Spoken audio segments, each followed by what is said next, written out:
6 बातें सुख के लिए करने वाले मनुष्य में विपत्तियां पैदा करती रहती है। पहला, जो भजन से विमुख है और स्वार्थ परायणता में रत है। स्वार्थ परायण, कैसे धन बढ़े, कैसे भोग सामग्री बढ़े, कैसे कैसे, और भजन से विमुख है, वो कुछ भी कर ले परिणाम में उसे विपत्ति ही भोगनी पड़ेगी। वैसे हमें लगता है ये लिख लेना चाहिए, बिना भजन के कुछ भी कर लो परिणाम में आपको विपत्ति भोगनी पड़ेगी। हनुमान जी महाराज कहे, हनुमंत विपत्ति प्रभु सोई, जब तो सुमिरन भजन न होई।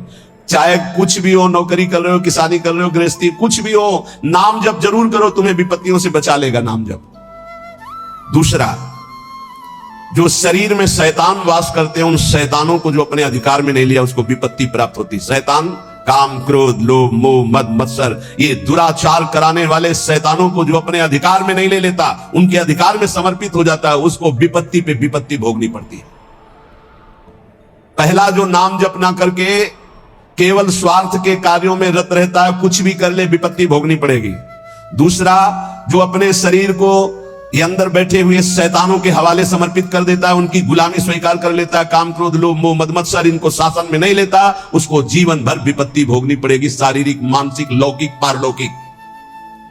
तीसरा,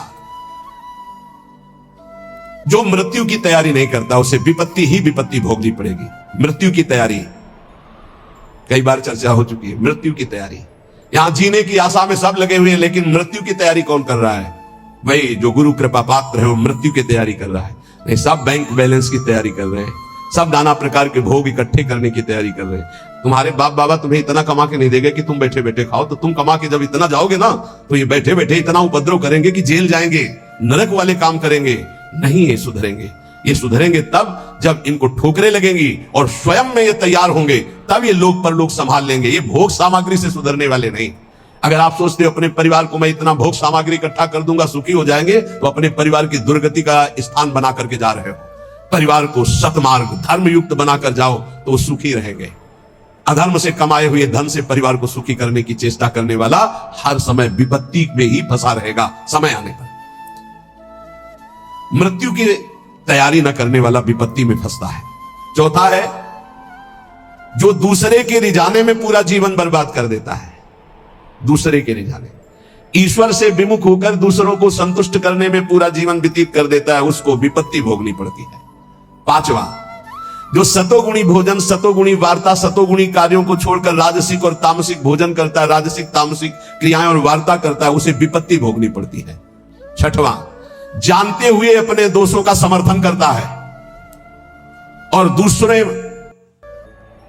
को निंदास्पद शब्दों से संबोधन करता है। बड़ा विचित्र समय आ गया है। कल एकांतिक में कह रहे थे कि हजारों लोग जिस बात को आप मना करते हैं उसका सपोर्ट कर रहे हैं, तो फिर हम उसी बात को मानेंगे जिसे हजारों लोग। तो हजारों लोग गलत करें तो आप गलत को गलत नहीं बोलोगे, सपोर्ट करने लगोगे। हजारों गलती कर रहे हैं तो तुम उसी गलती को सपोर्ट करोगे। हजारों शराब पी रहे हैं तो तुम शराब को सही मानोगे। हजारों मांस खा रहे हैं तो तुम आप उसको सही का निशान दे दोगे। हजारों व्यभिचार कर रहे हैं तो तुम सही का निशान दे दोगे। तुम्हारी बुद्धि भ्रष्ट हो गई। धर्म शास्त्रों के विरुद्ध आचरण करने वाले चाहे करोड़ों हो जाएं तो भी उसका विरोध होता रहेगा। अगर अंदर से आप विरोध करोगे तो निकल जाओगे दुर्गुणों से। यही बात कर रहे हैं। अपने दोषों का समर्थन करने वाले की दुर्गति होती है, विपत्ति में फंसता है।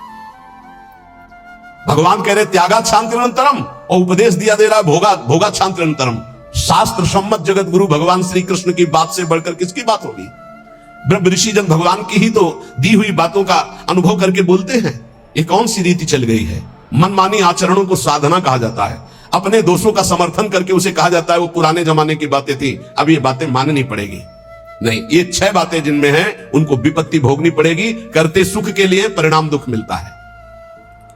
जो आनंद की प्राप्ति करना चाहते हैं वो जगत में नहीं है, वो प्रभु में है। इसलिए सहनशील बनो। आए हुए अंदर काम वेग को, क्रोध वेग को, लोभ के वेग को सहना सीखो। जो सहन करता है वही साधक है। जो सहन कर जाता है वही महात्मा है। जो अपने दोषों का शोधक है, शोध कर दोषों का त्याग करता है, वही जगत का उद्धार करने वाला महात्मा बनता है। याद रखना, जो प्रभु के उपदेश से विलक चलता है वो कभी महात्मा नहीं हो सकता, वो इंद्रियों का गुलाम हो सकता है। प्रभु की आज्ञा के विपरीत चलने वाला कभी महात्मा नहीं हो सकता है। ये महापुरुषों की वाणी है।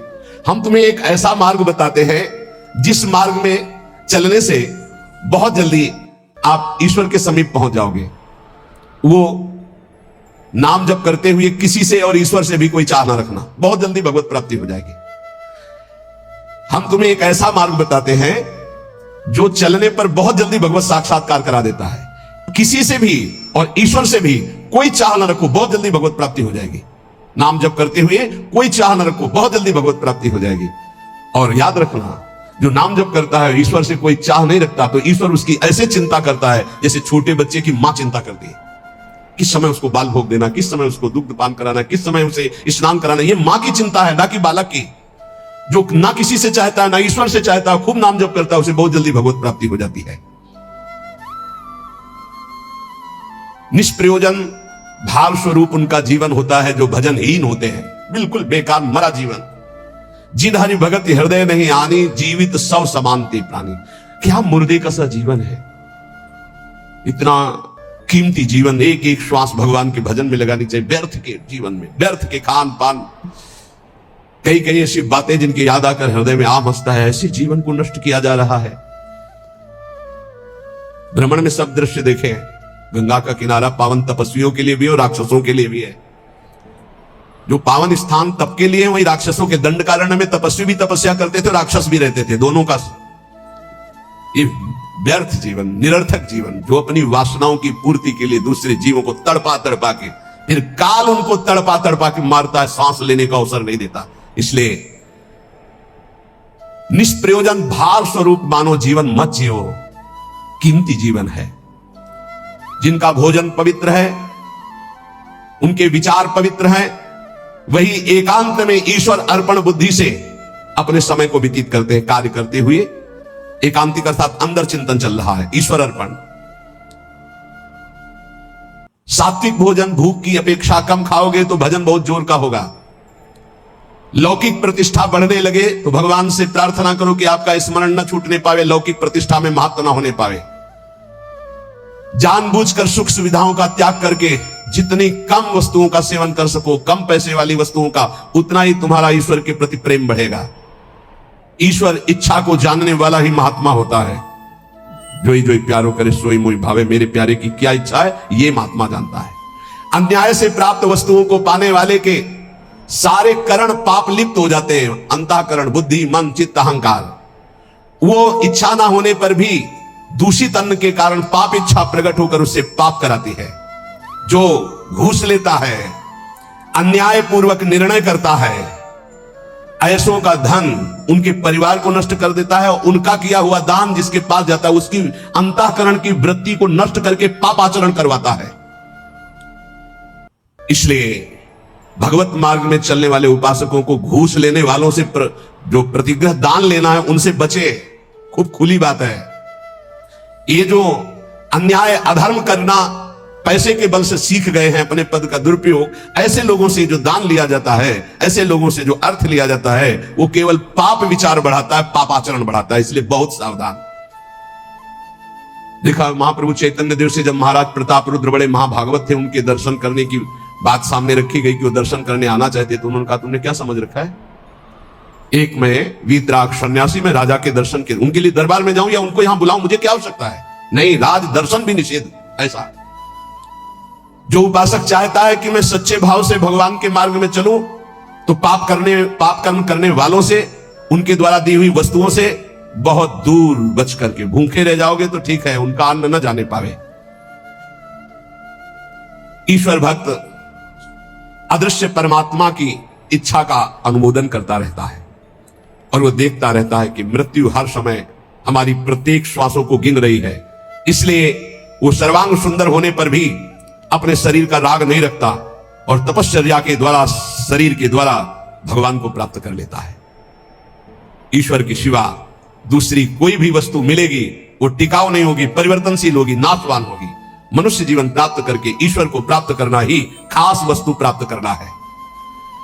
बाहर से निर्धन देखने वाला उस नाम जापक को नहीं जानता कि कितना बड़ा धनी सर्वलोक महेश्वर भगवान को अपने अधीन किए रहता है, जो निरंतर नाम जप करते हुए बाहर से निर्धन रहता है।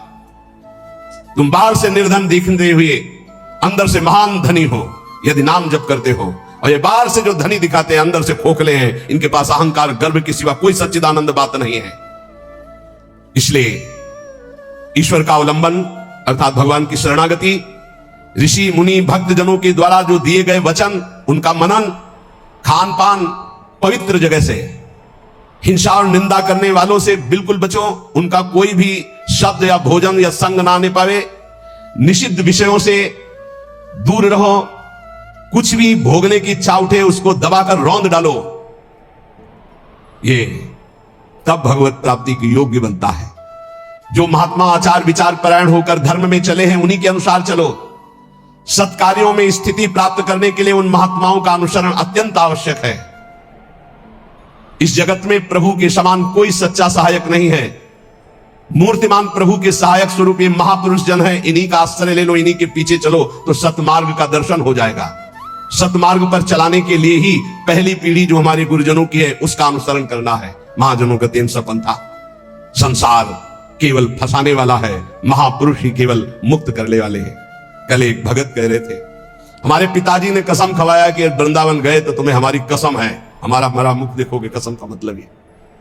बोले आपको गाली देते हैं। हम कहा धन्यवाद, कम से कम गाली दे रहे, साफ तो नहीं दिया। दक्ष ने साफ दे दिया नारद जी को। नारद जी को साफ दे दिया। कब? जब उनके पुत्रों को बाबा जी बना दिया। भगवान के मार्ग में जब प्रशस्त कर दिया दक्ष के पुत्रों को, तो दक्ष जी ने जल हाथ में लिया। जब नारद जी गए तो ये नहीं पूछा कि क्या हालचाल, कहा मैं साफ देता हूं, हमारे पुत्रों को भगवत मार्ग में लगा दिया, तुम 2 घड़ी से ज्यादा कहीं जिंदगी में टिकी ना पाओ। 2 घड़ी का मतलब होता है 48 मिनट। बोले इतने में तुम बहुत बड़ा काम कर देंगे, 48 मिनट में तुम बाबा जी बना देंगे भगवत मार्ग के पति। बोले आपके प्रवचन सुनकर हम माला जप करते हैं, वाणी पाठ करते हैं, थोड़ा तिलक लगा लेते हैं वृंदावन की, तो वो कहते हैं हमारे लड़के को बर्बाद कर दिया इस नाम लेके। तो बात सही है। जो अपनी श्वासों को व्यर्थ में बर्बाद करते हैं, शराब पीते हैं, मांस खाते हैं, व्यभिचार करते हैं, गंदे आचरण में चलते हैं, क्या कैसे माता पिता है इस बात के लिए राजी है कि मेरा बेटा नरक जाए? इस बात के लिए राजी कि मेरा बेटा गलत आचरण करे, और वही शराब पी के जब आवे तो 2-4 मुझे थप्पड़ मार के घर से बाहर करे? ये आचरण? अगर माता पिता को भगवान मानकर उनकी सेवा करो। वो कह रहा था कि आप अपराध भर हमको ना बोध कराएं, तो एक बार अंदर से इच्छा कि अपने बाप को उठा के पटके खूब धुलाई। तो हम कहा अगर हमें मित्र मानते हो तो एक शब्द भी कटु मत बोलना। गुरु मानते हो कि नहीं वो तो तुम जानो, दोस्ती के लिए तो हम हाथ फैलाते हैं, हम हित मित्र हैं। अगर हमें मित्र मानते हो तो ऐसे माता पिता के रोज पैर छुओ, उनमें भगवान की भावना करो और मेहनत करो, लेबरी करके भी कमाओ और उनको खवाओ पियाओ, और वो जब हमारी निंदा करे तो कान में अंगुली डाल लो और अपने सतमार्ग में चलो। बड़ा विचित्र समय है। जो माता पिता प्रथम गुरु कहे गए हैं, भगवान के मार्ग में चलाने वाले या सतमार्ग में चलाने वाले या संसार में कदम हमारे जो बढ़े, धन्य है वो मां जो अपने रक्त को दुग्ध बनाकर मुझे पान कराकर इतना बड़ा किया। धन्य है वो पिता जो मेहनत करके हमको पढ़ाया लिखाया। अब वो चाहे जितना कड़ुआ बोले हम उसे भगवान की तरह पूजेंगे, सबको ही मानना चाहिए। उनकी वृद्धावस्था वो कुछ भी बोल सकते हैं, बड़े लोग हैं, हमें उनकी सेवा करनी और सतमार्ग में चलना है। तो यहां कह रहे कि महापुरुषों के सिवा अपना कोई सतमार्ग बताने वाला नहीं, इसलिए संतों की बात को मानना चाहिए। वो अहेतुकी मित्र हैं, तुम्हारा अमंगल नहीं कर सकते हैं। इस जगत में प्रभु के समान कोई सच्चा सहायक नहीं, और प्रभु ही महापुरुषों के रूप में प्रेरित करते हैं आकर के अपने मार्ग को। इसलिए मन को सत्य मार्ग में चलाने के लिए पहली सीढ़ी संत महापुरुषों के वचनों के आधार पर चलो। आज हम सबके ऋणी हैं, सच्ची हृदय से ऋणी हैं, धन्यवाद देते हैं कि आज इस कलयुग के प्रचंड तांडव काल में आप संतों की बात मान रहे हैं। इसलिए हम आपके चरणों में प्रणाम करते हैं, क्योंकि इसमें आपका मंगल है। आप स्वस्थ रहेंगे, आप भगवत भजन करते हुए अच्छे आचरण वाले रहेंगे, तो आप हमारे बहुत बड़े हितैषी हुए, क्योंकि आप सुखी हैं, आपका मंगल हुआ तो मेरे कर्तव्य का पालन हो गया, मेरे साधु वेश का धारण करना सार्थक हो गया। आप हमारे बड़े सहयोगी हैं, आप हमारी भागवतिक उन्नति के बहुत बड़े कारण बन गए, क्योंकि हम धन्यवाद के पात्र तभी बनेंगे जब हमारी बात को मानकर आप धन्य हो जाएंगे। हमारा कल्याण हो गया, हमारा मोक्ष हो गया तो बहुत छोटी बात है। अगर हमारी बात से आपका कल्याण न हुआ तो हमारी बात की बात क्या रहेगी? तो हमारी बात को सार्थक और समर्थ बनाना आपका कर्तव्य है। यदि आपने अपने कर्तव्य का पालन किया तो मेरे कर्तव्य का अपने आप पालन हो जाएगा कि मेरा साधु वेश धारण करना, मेरा जीवन धारण करना, मेरा भजन करना, मेरा सतमार्ग में चलना सार्थक हो गया। हमारे देश के यदि 2-4 हजार लोग भी कुमार्गगामी प्रवृत्तियों को छोड़कर भगवत मार्ग में चल रहे तो हृदय से आशीर्वाद देता हूं। आशीष देने के लिए तपस्या की जरूरत नहीं होती। मां अपने बच्चे को आशीष देती तपस्या से नहीं, दुलार से। आप स्वस्थ रहिए, आपकी बुद्धि स्वस्थ रहे, आपके जीवन का परम लक्ष्य भगवत प्राप्ति आपके हाथ में आवे, आप कभी गलत आचरणों में ना फंसे। अगर वार्ता को सुन करके अपने मन में धारण करेंगे तो निश्चित ये वस्तु आपको प्राप्त होगी, क्योंकि हमारा जन्म सिद्ध अधिकार है भगवत प्राप्ति करना। जो संतों में पूर्ण श्रद्धा रखते हैं, अध्यात्म विषय में चलना चाहते हैं, उनको परमात्मा साक्षात्कार निश्चित हो जाता है। जो संतों में पूर्ण विश्वास करते हैं कि जो कह रहे सत्य। कभी भी अगर दान शब्द का आया है तो मन का दान कीजिए, श्वासों का दान कीजिए, अपने जीवन का एक एक कर्म भगवान को समर्पित कर दीजिए। ये शुद्ध बातें परमार्थ की। अगर कभी दान पुण्य की बात चली तो पहले कह दिया है कि शास्त्र में लिखा है इसलिए पढ़ रहा हूं, हमारी आस्था इस पर नहीं है। हमारी आस्था का विषय हर श्वास भगवान नाम स्मरण हो, यही जीवन का परम लाभ। भगवान श्री कृष्णचंद्र जी कृपा करके वर्णन करते हैं कि जब साधना अवस्था से सिद्धावस्था में उपासक पहुंचता है तो उसकी स्थिति क्या होती है? बोले यदृच्छालाभ संतुष्टो द्वंद्वातीतो विमत्सरः समा सिद्धावसिद्धौ च कृत्वापि न निबध्यते।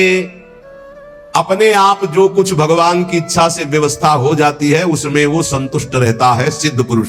तो साधक को सिद्धों का अनुसरण करना चाहिए। जथा लाभ संतोष सदा काहू सो कछु न चाहोगे, बहुत बड़ी सिद्धि है। यदि अच्छा लाभ संतुष्ट हो, मांगना बंद कर दो, ना भगवान से मांगो ना किसी मनुष्य से मांगो, मांगना बंद कर दो। यहां कह रहे मांगो मत, तो ऐसे देने के लिए बोलो मत, दोनों बातें संभाल के। भगवान की इच्छा ऐसे कर दिया, नहीं आया तो बोलना नहीं। कभी तुम बोलो मत और कभी तुम मांगो मत। ऐसे बोलने से अपराध लगता है और ऐसे मांगने से अपने इष्ट की निष्ठा जाती है। और बोल दिया तो कर्जा समझ लेना, और मांग लिया तो आश्रय छूट गया, ये बात समझ लेना। दोनों को अपनी अपनी निष्ठा में रखना है, ना मांगना है और ना देने के लिए बोलना है। ऐसे दे दो, कोई जान नहीं पाया। और जैसे हरि रखते हो वैसे रह जाओ और उसका एहसान मत मानो देने वाले का, तो दोनों का परमार्थ पुष्ट हो जाए। यदृच्छा लाभ संतुष्टो। बिल्कुल ये विनोद में बहुत खास बात बता रहे हैं। कभी संतों से, कभी भगवान के सामने, कभी ऐसे जैसे एक आए थे कि हमने कहा था कि हे हनुमान जी हमारा काम हो जाएगा तो आपको मंदिर बनवाएंगे। तो काम तो हो गया महाराज, मंदिर नहीं बना तो भाई दुर्गति होगी। उनका पक्की, इसमें पक्की इसमें कच्ची नहीं होगी। देखो भगवान के सामने संकल्प मत करो। अगर आपको कोई मांग रखेंगे, देखो सत्संग सुलझाव का है। सत्संग मतलब सुलझना। हमारे बाप हो, हे प्रभु मुझे ये चाहिए, जैसे अपनी मम्मा और पप्पा से मांगते तो कैसे मांगते हैं? हमें चाहिए। उनको हम ये थोड़ी कहते हैं कि हमको ये दे दो, तुम्हें हम ये ले आएंगे, तुम्हें वो ले आएंगे, तुम्हें ऐसा प्रलोभन देते हैं क्या? थपड़िया देंगे माता पिता। हमारा बच्चा हमको प्रलोभन देता है, जाल में फंसाना चाहता है। ऐसे थपड़िया जाओगे अगर प्रभु को प्रलोभन। और अगर बड़े दाता बनते हो कि मंदिर बनवा देंगे तो फिर काम हो गया, बनवा मंदिर। नहीं बनवाओगे तो फिर भगवान का जो विधान है वो आपको फिर परेशान करने लगे। कभी संकल्प मत करो, कभी भगवान के मंदिर में कुछ वादा मत करो, कभी संतों के पास कोई वादा मत करो। वादा करो तो फिर अक्षरशः पूरा करो, नहीं मत करो वादा। अपनी मांग रख दो। संत हैं पिता के समान है, प्रभु हैं परम पिता के समान है, हनुमान जी हैं हमारे गुरु भाई है, हमारे मित्र हैं, हमारे इष्ट के प्रेमी है। अम्मा तो अम्मा है जगदम्बा, उनसे क्या कहें? उनसे मांग लो, उनसे क्या कहें कि आपको चुनरी उड़ा देंगे, वो चुनरी की कमी है। अरे जिनके दूल्हा भगवान शंकर, उनकी चुनरी कमी। विश्वात्मा भगवान अम्मा हो, आप हमें दे दो। हमारे मन में लालसा जगी। अब बेटे हो तो कुछ तुम्हें आवश्यक है तो आप भाव अपने अर्पित कर सकते हो मां के समान। लेकिन मांगना और वादा करना ये दो बातें नहीं।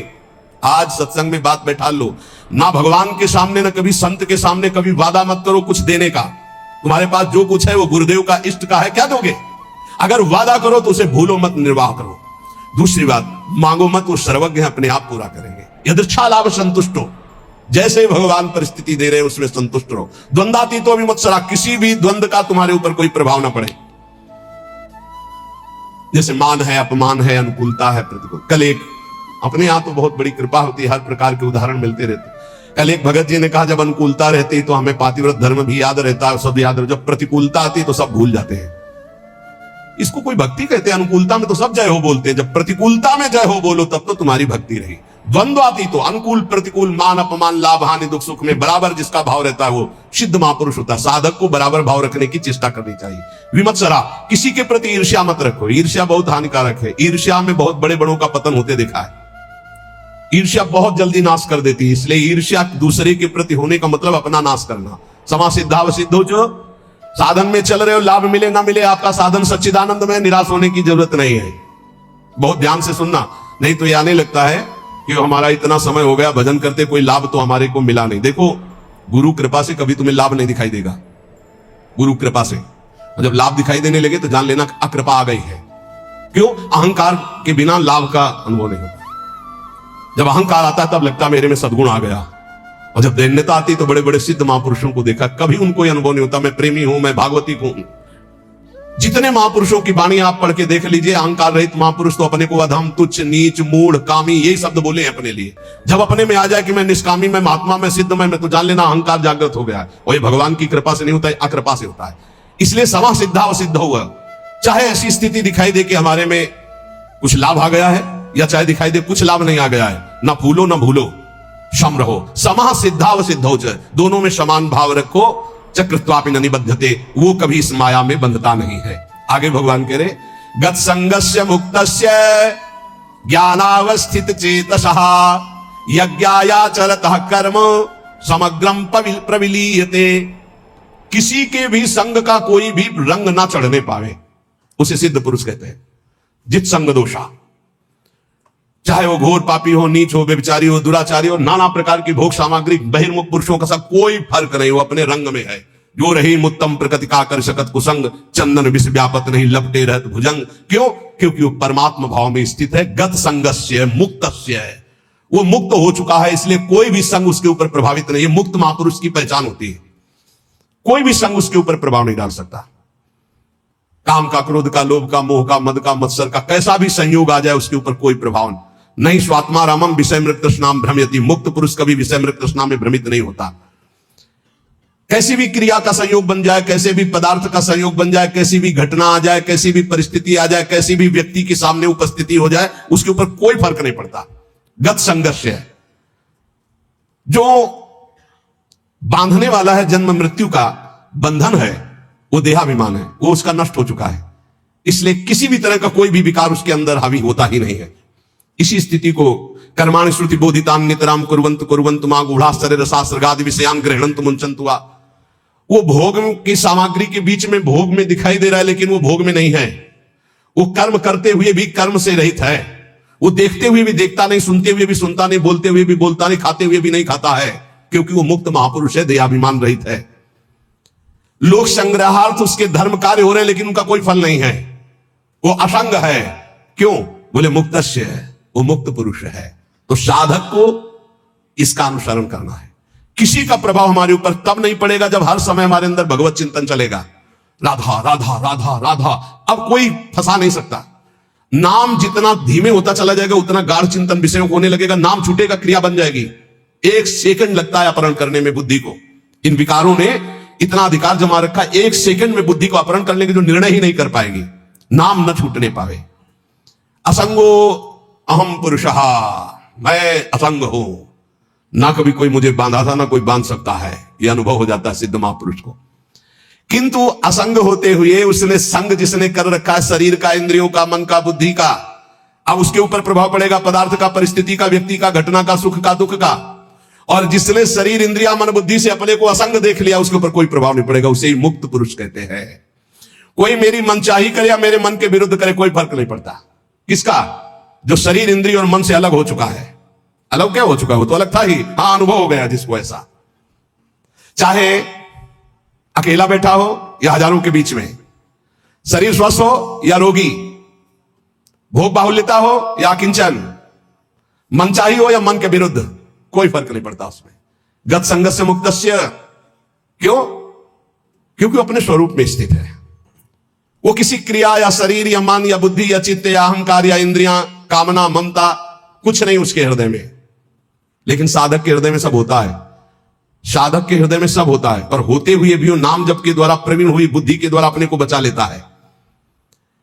मुक्त पुरुष की पहचान है कि वो विविध प्रकार के भोगों के बीच में रहते हुए भी किंचन मात्र विक्षिप्त नहीं होगा। किसी भोग का उसके ऊपर कोई प्रभाव नहीं पड़ेगा। ज्ञानावस्थित चेतसा, क्योंकि वो ज्ञानावस्थित हो गया है। वो अपने चेतन स्वरूप, आत्म स्वरूप में स्थित हो चुका है, भगवत स्वरूप को प्राप्त हो चुका है। और साधक का कार्य है इस जड़ शरीर से अपना संबंध अलग मानकर भगवत स्वरूप में स्थित होना। यज्ञायाचरतः कर्म समग्रम प्रविलीयते। उसके जितने कर्म है सब अकर्म होते रहते हैं, कोई फल देने वाले नहीं होते। जितने भी कर्म है कि वो कर्ता भाव से रहित, अहंकार रहित, स्वाभाविक हो रहा है, यंत्रवत हो रहा है। साधक ऐसा नहीं होता है, वो कर्ता होता है। अब उसको क्या करना है कि वो ना फंसे, हर कर्म भगवान को अर्पित करना है। अगर भगवान को कर्म अर्पित कर दिए तो वो भी अकर्म हो गए, वो फल देने में समर्थ नहीं होते। आगे आएगा समझ में। ब्रह्मार्पणम ब्रह्म हविर ब्रह्माग्नौ ब्रह्मणाहुतम ब्रह्मैव तेन गंतव्यम ब्रह्म कर्म समाधिना। कर्ता, करण, कर्म, ये तीन हैं।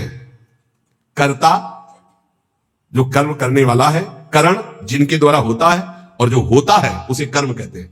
कर्ता, करण, कर्म, इन तीन के द्वारा बंधन प्राप्त हुआ है।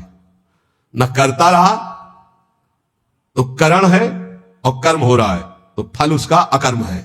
जैसे इंजन बंद कर दे और ढलान में गाड़ी छोड़ दे तो न पेट्रोल का खर्चा होगा, वो अपने आप चलती चली जाएगी। इंजन बंद है, बस ऐसे समझ लो। स्वाभाविक प्रवाह कर्म का चल रहा है, कर्ता, इंजन बंद है, कोई भी खर्चा नहीं है, कोई भी बंधन नहीं है, वो जीवन मुक्त महापुरुष। कर्तापन रहेगा तो कर्म का भोग भोगना पड़ेगा, अवश्य में भोक्तव्यम कर्तम कर्म शुभाशुभम। कर्तापन रहेगा तो कर्मों का संचय होगा, उसका भोगना पड़ेगा, तो कर्म भोगने के लिए जन्म लेना पड़ेगा, जन्म मरण चलता रहेगा। कैसे नष्ट होगा कर्ता भाव? एक होता है ज्ञान से नष्ट होता है, एक होता है भगवत भाव से। हर कर्म बड़ी प्रवीणता पूर्वक भूलो मत, प्रभु को समर्पित कर दो, बच जाओगे, बच जाओगे। नाम जप करो, जो भी कार्य करो, सुबह जगने से लेकर शयन तक पूरे समय को भगवान को अर्पित कर दो। ये भागवत धर्म में बचा लेगा आपको, मान लो। जो त्रुटियां होगी वो भस्म हो जाएंगी कर्म समर्पण से।